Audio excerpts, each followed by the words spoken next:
اللہ تبارک و تعالیٰ نے اپنی تمام مخلوق کے درمیان انسان کو ایک با اختیار مخلوق بنایا ہے۔ انسان کے علاوہ جتنی بھی مخلوق ہیں اللہ تعالیٰ نے ان کو اختیار والی زندگی نہیں دی ہے، بلکہ ان کی زندگی کے لیے ایک طریقہ متعین کر دیا ہے۔ وہ طریقہ ان کی فطرت میں، ان کے نیچر میں، ان کی طبیعت میں رکھ دیا گیا ہے، اور وہ اسی طریقے کے مطابق زندگی گزارنے پر مجبور ہیں۔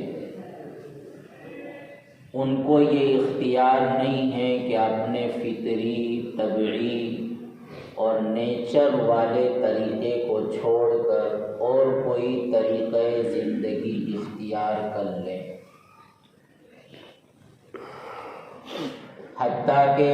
اللہ تبارک و تعالیٰ کی سب سے مقدس مخلوق فرشتے ہیں جو سراپا خیر ہیں۔ ان کے یہاں برائی کا کسی طرح کا کوئی مادہ نہیں ہے،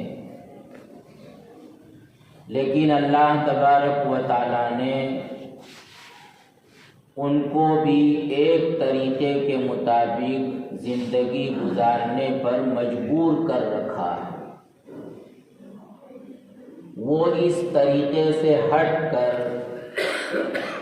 کوئی بھی کام نہیں کر سکتے۔ لا یعصون ما امر اللہ ویفعلون ما یؤمرون۔ قرآن نے فرشتوں کے متعلق یہ کہا ہے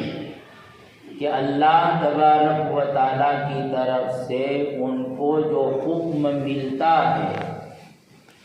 وہ اس کی خلاف ورزی کبھی بھی اور کسی بھی صورت میں نہیں کر سکتے، اور جو کچھ بھی اور جب کبھی بھی اللہ کی طرف سے جو حکم ان کو دیا جاتا ہے وہ اس کو پورا کرنے پر مجبور ہوتے ہیں۔ چنانچہ جن فرشتوں کو مکلف بنایا گیا کہ وہ اللہ کے سامنے رکوع میں رہیں تو وہ رکوع ہی میں رہتے ہیں۔ انہیں اگر مکلف بنایا گیا کہ وہ اللہ کی بارگاہ میں ہمیشہ سجدہ کرتے رہیں تو وہ ہمیشہ سجدے میں رہیں گے۔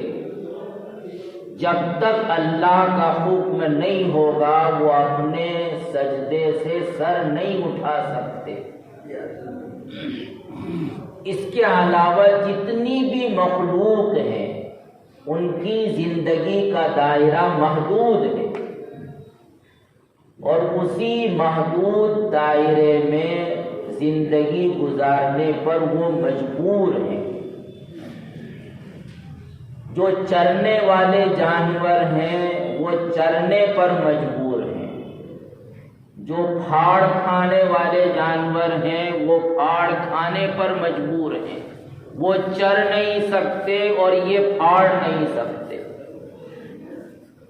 جو اڑنے والے جانور ہیں وہ اڑنے پر مجبور ہیں، وہ نہ چر سکتے ہیں نہ پھاڑ سکتے ہیں۔ لیکن ان سب مخلوق کے درمیان انسان ایک ایسی مخلوق ہے کہ اللہ تبارک و تعالیٰ نے ان کو اختیار دیا ہے، اور اختیار دینے کی وجہ سے ان کو ضرورت پڑتی ہے کہ وہ کسی قانون کے تحت زندگی گزاریں۔ اگر انسانوں کو قانون کا مکلف نہ بنایا جائے تو جتنا فساد، جتنا بگاڑ اور جتنا خون خرابہ جنگل کے تمام درندے مل کر نہیں کر سکتے، اتنا خون خرابہ اور اتنا بگاڑ اور اتنا فساد انسانوں کے گروہ کے ذریعے وجود میں آئے گا۔ اور دنیا کی تاریخ بھی یہی بتلاتی ہے کہ جب بھی کسی انسان نے اور انسان کے گروہ نے اپنے آپ کو قانون سے بالاتر سمجھا تو ان کے ذریعے وہ بگاڑ ہوا ہے، وہ خون خرابہ ہوا ہے، وہ فساد و تخریب ہوئی ہے کہ جو انسان کے علاوہ کسی بھی طاقتور مخلوق کے ذریعے بھی دنیا کی تاریخ میں دنیا کے کسی گوشے میں نہیں ہوئی۔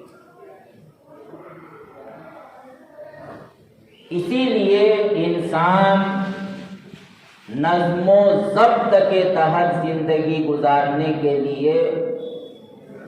ڈسپلن کے ساتھ زندگی گزارنے کے لیے، ایک مہذب زندگی گزارنے کے لیے، ایک پرامن زندگی گزارنے کے لیے قانون کا محتاج ہے۔ اب قانون ایک تو وہ قانون ہو سکتا ہے کہ جو پیدا کرنے والا بتلاتا ہے کہ تمہاری زندگی کا یہ قانون ہے، جو انسانوں کا کریٹر ہے، جو انسانوں کا خالق و مالک ہے، وہ ان کے لیے قانون بنا دے کہ تمہیں اس قانون کے تابع ہو کر زندگی گزارنا ہے۔ اور دوسری صورت یہ ہے کہ خود انسان اور انسانوں کی جماعت اور انسانوں کے کچھ افراد مل کر وہ انسانوں کے لیے قانون بنائیں اور پورے ملک کو، پوری سوسائٹی کو اور پورے علاقے کو اس بات کا مکلف کرے کہ وہ اس قانون کے تحت زندگی گزاریں گے، ملک میں رہیں گے اور سوسائٹی کا نظام چلائیں گے۔ انسانوں کے بنائے ہوئے قانون بہت سارے ہیں اور دنیا کی مختلف تاریخوں میں اور دنیا کے مختلف ادوار میں اس کے تجربے کیے جا رہے ہیں۔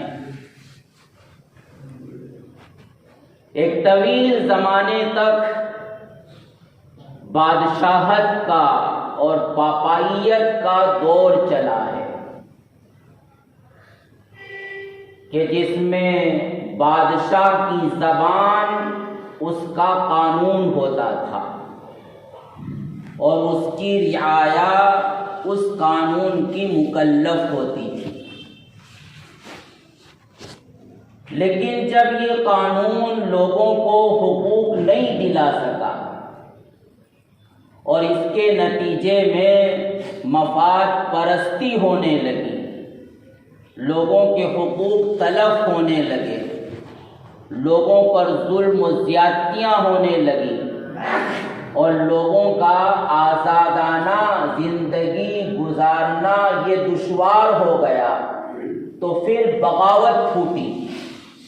اور بادشاہوں کے خلاف اور کلیسا کے درباریوں کے خلاف آوازیں اٹھی اور اس کے نتیجے میں ایک انقلاب پیدا ہوا جس کو تاریخ میں فرانس کا انقلاب کہا جاتا ہے۔ اور اس کے بعد سے ایک نئے طریقے سے قانون سازی شروع ہوئی جس کو ڈیموکریسی اور جس کو جمہوریت یا جس کو لوک تنتر کہا جاتا ہے۔ اور آج اور اس وقت یہ دنیا کا سب سے مقبول اور سب سے بہترین قانون سمجھا جاتا ہے۔ کہ جس میں کوئی ملک یا کوئی سوسائٹی یا کوئی علاقہ کسی ایک شخص کا غلام بن کر زندگی نہیں گزارے گا، بلکہ اس ملک کی رعایا اور اس ملک کے باشندے خود یہ طے کریں گے کہ ہمیں کس طرح زندگی گزارنا ہے۔ ظاہر ہے کہ ڈیموکریسی ہو یا جمہوریت ہو، اس کا مطلب یہی ہوتا ہے کہ جس میں عوام کی حکومت ہوتی ہے، government of the people, by the people, for the people, عوام کی حکومت عوام کے ذریعے اور عوام کے لیے، یہ ہے ڈیموکریسی یا جمہوریت کی حقیقت۔ دنیا کے اکثر علاقوں میں یہی طرز حکومت ہے اور یہی قانون ہے کہ جس کے تحت لوگ زندگی گزار رہے ہیں۔ لیکن ذرا غور کیا جائے کہ کیا یہ طرز حکومت یا یہ جمہوریت والا قانون کامیاب ہے؟ اس کی وجہ سے کیا دنیا میں امن و امان قائم ہو گیا؟ ظلم و بربریت ختم ہو چکی؟ لوگوں کو ان کے حقوق مل گئے؟ لوگوں کی تمام ضرورتیں پوری ہو گئیں؟ اور کیا اخلاقی اعتبار سے جو بگاڑ اور فساد ہو سکتا تھا اور جن راستوں سے آ سکتا تھا، کیا وہ ختم ہو گیا؟ ان راستوں پر لگام لگ گئی؟ ظاہر ہے کہ کوئی بھی عقل مند آدمی جو آنکھ کھول کر دنیا میں جی رہا ہو اور دنیا کے ماحول پر جس کی نظر ہو اور دنیا کے حالات سے وہ کسی قدر واقف ہو، وہ اس کا فیصلہ کرے گا اور اس کی گواہی دے گا کہ یقیناً یہاں بھی وہی بگاڑ ہے، وہی فساد ہے جو اس سے پہلے پاپائیت کے دور میں بگاڑ و فساد تھا۔ بھائی جو لوگ باہر بیٹھے ہیں ان سے بہت عاجزانہ درخواست ہے کہ وہ ذرا مسجد میں آ جائیں۔ مسجد میں آ کر بیٹھیں گے، اعتکاف کی نیت سے بیٹھیں گے تو اعتکاف کا ثواب ملے گا۔ جب تک مسجد میں رہیں گے، چاہے آپ کو بیان نہ سننا ہو تو کانوں میں خوب لگا لیں اور بند کر دیں اپنے کانوں کو، لیکن مسجد میں بیٹھ کر ذکر کریں، یا ذکر بھی نہ کر سکتے ہیں تو خاموشی سے بیٹھیں کہ اس کا بھی ثواب ملتا۔ اور جمعہ کا دن ہے، ظاہر ہے کہ جمعہ کے دن جو پہلے مسجد میں آتا ہے اس کو زیادہ ثواب ملتا ہے۔ تو مسجد میں آنے والا تو وہی شمار ہوگا کہ جو مسجد کے اندر آ جائے، نہ کہ دروازے پر کھڑا رہنے والا، باؤنڈری پر بیٹھنے والا، وہ مسجد میں آنے والا شمار نہیں ہوتا۔ تو اس لیے اپنے آپ پر رحم کرے۔ اللہ کی رحمت جب آ رہی ہے تو اس کو اپنے اوپر ڈالنے کے لیے آمادگی پیدا کریں تاکہ ہم اللہ کی رحمت کے مستحق ہو جائیں۔ تو بہرحال یہ جو طرز حکومت ہے دنیا جانتی ہے کہ اس میں بھی اسی طرح کی خرابیاں ہیں۔ اس میں سب سے پہلی بات تو یہ ہے، ایک مسلمان ہونے کی حیثیت سے، کہ مسلمان کا یہ عقیدہ ہے جو قرآن نے بیان کیا، ان الحکم الا للہ، کہ قانون تو اللہ کا قانون ہے، حاکم تو اللہ کی ذات ہے، حکومت تو دنیا میں اسی کی چلتی ہے، لہذا اللہ کے قانون کو چھوڑ کر اللہ کی حاکمیت کا انکار کر کے اور اس کے سرگردانی اختیار کر کے کسی اور قانون کا اپنے آپ کو تابع بنایا جائے گا تو یقیناً اس میں بگاڑ ہوگا، فساد ہوگا، اور یہ ایک مسلمان کے مسلمان ہونے کے منافی ہے۔ کسی بھی مسلمان کا اسلام اور کسی بھی ایمان والے کا ایمان اس وقت تک کامل ہو نہیں سکتا جب کہ وہ اس بات پر عقیدہ نہ رکھے جو قرآن نے بیان کر دیا کہ ان الحکم الا للہ، کہ یہ ماننا ہوگا کہ اصل حاکم تو اللہ کی ذات ہے، یہ ماننا ہوگا کہ پوری دنیا اور دنیا کی تمام طاقتیں وہ اللہ کی طاقت کے مقابلے میں ہیچ ہیں۔ تو ایک مسلمان تو اس کو تسلیم نہیں کر سکتا کہ وہ اللہ کی حاکمیت کے علاوہ کسی اور کو اپنا حاکم بنائے۔ قرآن نے صاف کہا ہے کہ ایک انسان کو اختیار ہے کہ وہ اللہ کے حکم کو مانے اور پھر بھی وہ اپنا مقدمہ اللہ کی شریعت اور اس کے قانون کے مطابق کرنے کے بجائے غیروں کے پاس جاتا ہے، تو ایسا شخص کافر ہے۔ اپنا مقدمہ وہ شرعی عدالت میں لے جا سکتا ہے،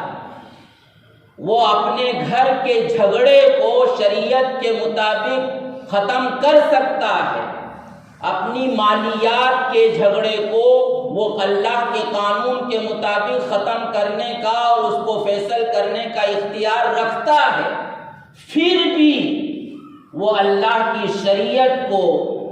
اور اللہ کے حکم کو چھوڑ کر غیروں کے پاس جائے اور غیروں کی عدالت میں اپنے مقدمات کو فیصل کروائے، اپنے تنازعات کو ختم کروائے، تو ایسا شخص مسلمان نہیں ہے، ایسا شخص کافر ہے، ایسا شخص منافق ہے۔ اس کو یہ حق نہیں پہنچتا کہ وہ اپنے آپ کو مسلمان کہے، کیونکہ وہ خود اپنے اختیار سے اللہ کے قانون کو، اس کی شریعت کو، نبی کے فیصلے کو چھوڑ کر غیروں کے پاس جا رہا ہے اور وہاں اپنے تنازعات اور اپنے مقدمات اور اپنے جھگڑے حل کروا رہا ہے۔ تو جمہوریت ہو یا ڈیموکریسی ہو کہ جس میں حاکمیت اللہ کی تسلیم نہیں کی جاتی بلکہ عوام کی تسلیم کی جاتی ہے، تو وہ کوئی مسلمان کے لیے قابل قبول نہیں ہے۔ دوسری بات کہ جمہوریت اور ڈیموکریسی میں ظاہر ہے کہ وہاں انسانوں کے بنائے ہوئے قانون ہوتے ہیں، انسانوں کے بنائے ہوئے قانون میں وہ عظمت، وہ تقدس اور وہ روح اور اسپرٹ موجود نہیں ہے کہ جو اس کے ماتحتوں کو اس کے ماننے پر مجبور کر دے۔ اس کے برخلاف اللہ کے قانون میں اس کی عظمت بھی موجود ہے، اس کا تقدس بھی موجود ہے، اس کی روح اور اسپرٹ اس کے اندر ایسی موجود ہے کہ جو کوئی اللہ کو اپنا حاکم تسلیم کرے گا تو پھر وہ قانون کو فالو کر رہا ہے یا نہیں کر رہا ہے، وہاں نگرانی کی ضرورت نہیں پڑے گی، قانون کی عظمت خود اس کو مجبور کرے گی اس بات پر کہ مجھے یہ قانون ماننا چاہیے۔ اسی لیے کہا جاتا ہے کہ قانون کا پابند بنانا، یہ اس کی دو ہی شکلیں موجود ہیں۔ لوگوں کو قانون کا پابند بنایا جائے، اس کی دو شکلیں موجود ہیں۔ ایک تو یہ کہ قانون کو بزور و زبردستی لوگوں کے اوپر لادھا جائے، ان کی کڑی نگرانی کی جائے اور ان کو ماننے پر مجبور کر دیا جائے کہ تم چاہو یا نہ چاہو تمہیں یہ قانون ماننا پڑے گا، ان کے گردن پر تلوار رکھ دی جائے، تو طاقت کے بلبوتے زور و زبردستی کے ذریعے کسی شخص کو قانون کا مکلف بنایا جا سکتا ہے۔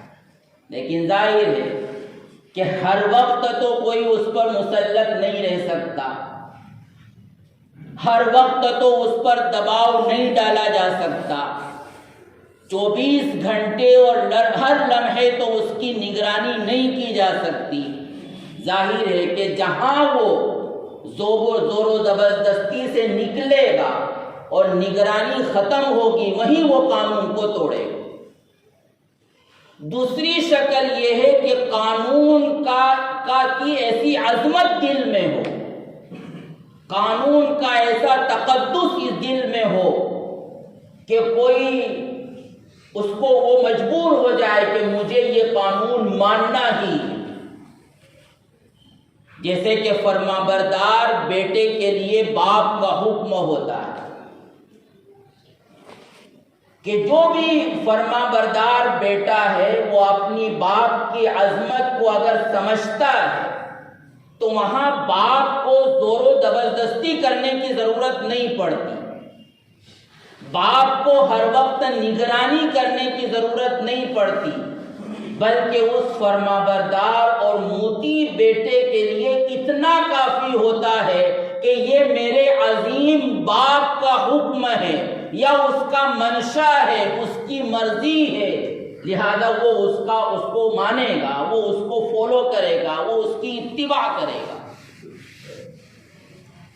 ظاہر ہے کہ اللہ تبارک و تعالیٰ کے علاوہ کسی قانون میں یہ خوبی موجود نہیں، اللہ کے قانون میں یہ خوبی موجود ہے کہ وہ اللہ جو ہمارا خالق ہے، جو ہمارا مالک ہے، جو مدبر ہے، جو کائنات کا سارا نظام چلا بھی رہا ہے، جو ہماری ہر ضرورت کو ہر وقت پوری کر رہا ہے، جو رب العالمین ہے، اس کا قانون ہے۔ دن رات اور 24 گھنٹے میں اس کی نگرانی میں ہوں اور اس کی نعمتوں کو استعمال کر رہا ہوں، یہ تصورات خود بخود انسان کو مجبور کر دیتے ہیں کہ وہ اس قانون کا امتثال کرے۔ اسی لیے کہا جاتا ہے کہ تقوی کے علاوہ، خشیت کے علاوہ، اللہ کے ڈر اور اللہ کے خوف کے علاوہ، جواب دہی کے احساس کے علاوہ، آخرت کے استحضار کے علاوہ کوئی چیز ایسی نہیں ہے کہ جو انسان کو جلوت میں، خلوت میں، لوگوں کے درمیان تنہائی میں قانون کی پاسداری پر مجبور کر دے۔ تو جمہوریت کے قانون میں عظمت کا کوئی پہلو نہیں، اسی لیے آئے دن قانون کو توڑا جاتا ہے۔ جو قانون بنانے والے ہیں وہ خود قانون کو توڑتے ہیں اور اس توڑنے کے لیے پھر قانون بناتے ہیں کہ اس قانون کے ذریعے معاملہ قابو میں آئے گا، لیکن قانون پر قانون بن جاتے ہیں، لیکن قانون کو ماننے والے، قانون کا پیچھا کرنے والے وہ موجود نہیں ہوتے۔ قانون کی خلاف ورزی کرنے پر ان کی پکڑ کرنے والے موجود نہیں ہوتے، کیونکہ قانون سے بچنے کے راستے بھی ان کے پاس موجود ہوتے ہیں۔ پھر یہ کہ اس طرز حکومت میں اچھائی اور برائی کا کوئی ایسی کسوٹی موجود نہیں ہے کہ جس کسوٹی پر یہ پرکھا جا سکے کہ واقعتاً یہ اچھی چیز ہے اور یہ بری چیز۔ ظاہر ہے کہ عوام کی حکومت ہے، عوام ہی کے ذریعے حکومت ہوگی، تو عوام یہ طے کرے گی کہ کیا اچھا ہے، اور عوام یہ طے کرے گی کہ کیا برا ہے، اور عوام یہ طے کرے گی کہ اس میں یہ فائدہ ہے، اور عوام یہ طے کرے گی کہ اس میں یہ نقصان ہے۔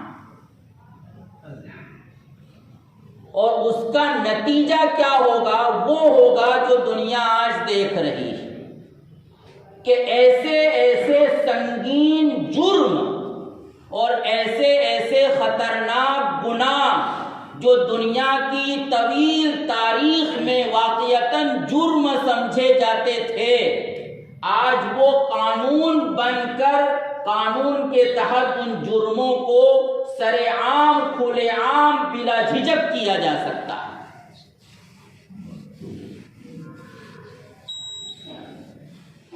کیونکہ عوام کی حکومت، تو اس کے نتیجے میں جرائم کا سد باب نہیں ہوگا، بلکہ عوام جب چاہے گی کہ یہ قانون تو ہمارا فائدے کے لیے چیز تو ہم اس میں ہمارا فائدہ ہے، اس کے ذریعے ہماری خواہش پوری ہوگی، تو وہ اپنی خواہشات کو اور اپنے مفادات کو اور اپنے اغراض کو پورا کرنے کے لیے قانون پاس کرائے گی۔ اور جو چیز آج تک جرم سمجھی جاتی تھی، معصیت سمجھی جاتی تھی، گناہ تصور کیا جاتا تھا، لوگ اس کا نام لینا پسند نہیں کرتے تھے، اس کے نتیجے میں آج پارلیمنٹ کے ذریعے باقاعدہ قانون پاس ہو کر اس جرم کی کھلے عام اجازت دی جائے گی،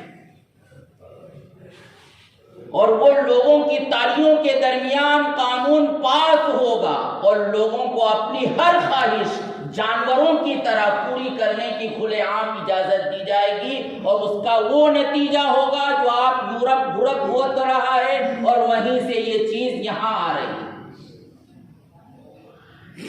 اور پھر یہ کہ انسانی قانون میں تمام کے حقوق کی رعایت نہیں ہو سکتی۔ میں ایک چیز کو اچھا سمجھتا ہوں، لیکن کیا ضروری ہے کہ میں جس چیز کو اچھا سمجھ رہا ہوں سب کے سب اس کو اچھا سمجھیں۔ میں ایک چیز کو برا سمجھتا ہوں کیونکہ میرے پاس ایک معیار ہے، لیکن کیا ضروری ہے کہ سب کے سب لوگ اس کو برا سمجھ رہے ہیں۔ تو پھر انہوں نے حل نکالا کہ اکثریت اور میجورٹی جس کو اچھا کہے گی وہ اچھا ہوگا، لیکن اس کے نتیجے میں وہ لوگ کہ جو اس کو برا سمجھتے ہیں ظاہر ہے کہ ان کی حق تلفی ہوگی، تو وہ انصاف نہیں مل سکتا انسانوں کے قانون کے ذریعے جو اللہ کے قانون کے ذریعے انصاف ملتا ہے۔ بہرحال بہت سی باتیں ہیں، اللہ تعالیٰ نے ہم کو شریعت کی شکل میں، نبی کریم صلی اللہ علیہ وسلم کی سنت کی شکل میں، قرآن کی شکل میں ایک بہترین قانون دیا ہے، حقوق دیے ہیں، ذمہ داریاں دی ہیں، فرائض دیے ہیں، واجبات دیے ہیں، سیاست کا ایک نظام دیا ہے، اقتصادیات کا ایک نظام دیا ہے، معاشرت کا ایک نظام دیا ہے۔ اور ہو سکتا ہے کہ کچھ چیزیں ایسی ہوں کہ جو ہمارے اختیار میں نہ ہو، لیکن اکثر چیزیں ایسی ہیں کہ جو ہمارے اختیار میں ہیں، بلکہ ملک کے موجودہ قانون کے اعتبار سے بھی ہمیں پوری آزادی ہے کہ ہم اپنی شریعت کے قانون پر عمل کر سکتے ہیں۔ ہم اپنی شریعت کے قانون کے اعتبار سے میراث کی تقسیم کر سکتے ہیں، ہم شریعت کے قانون کے اعتبار سے تجارت کر سکتے ہیں، ہم اپنی شریعت کے قانون کے اعتبار سے اپنی سوسائٹی کا ڈیولپمنٹ کر سکتے ہیں۔ کون سی اکثر چیزیں ایسی ہیں کہ جو خود ملک کا قانون ہمیں اس بات کی اجازت دیتا ہے کہ تم اپنے شریعہ قانون کے اعتبار سے زندگی گزار سکتے ہو، لیکن دوستو واقعہ یہ ہے کہ مسلمان ہونے کے باوجود اس کے دل میں اللہ کے اس قانون کی وہ اہمیت نہیں ہے جو ہونا چاہیے، اور اس کا وہ نتیجہ ہے بگاڑ کی شکل میں، فساد کی شکل میں، لاقانونیت کی شکل میں، ظلم کی شکل میں جو آج ہم اپنے معاشرے میں دیکھ رہے ہیں، اللہ تعالی ہم سب کی حفاظت فرمائے اور دین کی عظمت، اس کا تقدس ہمارے دلوں میں پیدا فرما دے اور اس کے مطابق اپنے تمام معاملات کو حل کرنے کی ہمیں توفیق عطا فرمائے۔ آمین۔ وآخر دعوانا الحمدللہ۔